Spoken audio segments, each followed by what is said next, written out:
Di video kali ini, kita akan membahas tentang penguraian vektor. Misalkan ada dua buah vektor, Vx dan Vy. Vx dalam arah sumbu X dan Vy dalam arah sumbu Y. Kalau kedua vektor ini kita gabungkan, maka dengan metode jajaran genjang bisa kita gambarkan sebagai berikut. Kita tarik garis yang sejajar dengan Vx dan Vy, maka titik temunya merupakan ujung dari resultannya. Dan vektor resultannya bisa digambarkan seperti ini. Misalkan vektor resultannya kita beri nama V, kita bisa membuat proses yang sebaliknya.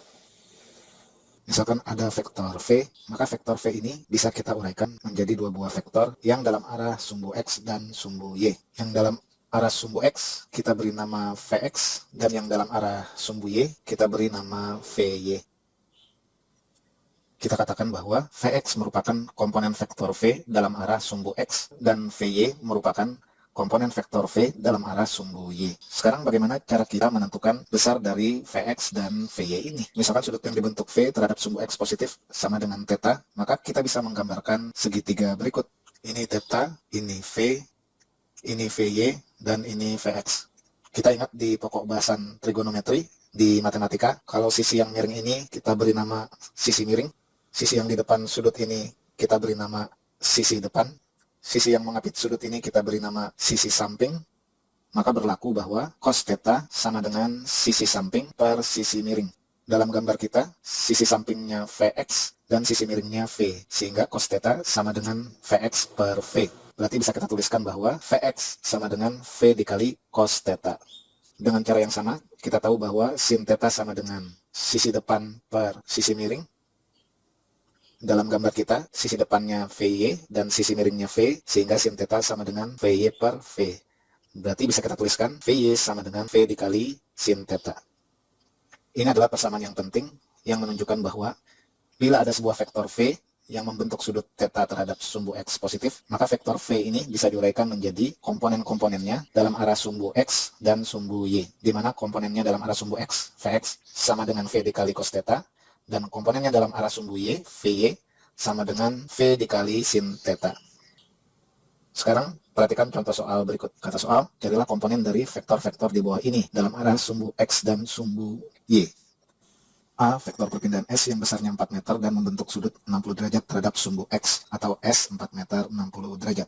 Kita buat dulu sketsa vektornya. S sudutnya 60 derajat dan besarnya 4 meter. Kemudian kita gambarkan komponennya dalam arah sumbu X. Kita beri nama Sx. Dan dalam arah sumbu Y, kita beri nama Sy. Di mana berlaku Sx sama dengan S dikali cos θ. S-nya adalah 4 dan θ-nya adalah 60 derajat. Kita tahu cos 60 derajat sama dengan setengah. Berarti Sx sama dengan 2 meter. Berikutnya Sy, ini sama dengan S dikali sin θ. S-nya sama dengan 4, θ-nya sama dengan 60 derajat. Kita tahu sin 60 derajat itu sama dengan setengah akar 3. Berarti Sy sama dengan 2 akar 3 meter. Ini untuk pertanyaan yang A. Bagaimana dengan yang B? Vektor gaya F 10 Newton 127 derajat. Pertama kita gambarkan dulu sketsa vektornya. 127 derajat berarti berada di kuadran 2. Kurang lebih gambarnya akan seperti ini. Gaya F besarnya 10 Newton. Sudutnya 127 derajat. Kemudian kita gambarkan vektor komponennya dalam arah sumbu X dan sumbu Y. Berarti ini adalah Fx dan ini adalah Fy.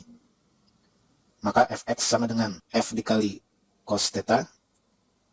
F-nya adalah 10 dan θ-nya adalah 127 derajat. Kita tahu cos 127 derajat itu sama dengan minus 3/5. Berarti Fx sama dengan min 6 Newton. Tanda minus menunjukkan Fx arahnya ke kiri. Berikutnya Fy sama dengan F dikali sin θ. F-nya adalah 10 dan θ-nya adalah 127 derajat. Kita tahu sin 127 derajat itu sama dengan 4/5. Berarti Fy ini besarnya sama dengan 8 Newton. Sekarang sebagai latihan, coba kerjakan dua soal berikut.